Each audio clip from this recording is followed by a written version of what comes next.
जड़े पाउरुटी प्रस्तुतकर्ता प्रतिदिन पाउरुटी तैयारी कर सारिबा परे गोटे पाउरुटी घरर बाहर झरका कड़े रखी दियंती, जहा फल कौनसी दरिद्र भिक्षुक ताहा नहीं जाई परिबो।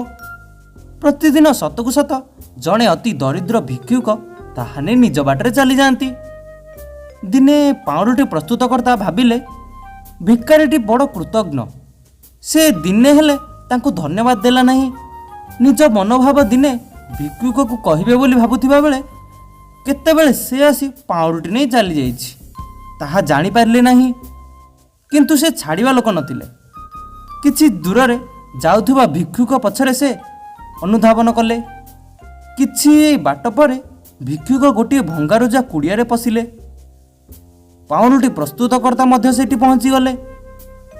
भितरे जणे अति रुग्ण वृद्ध तले शोइथिले।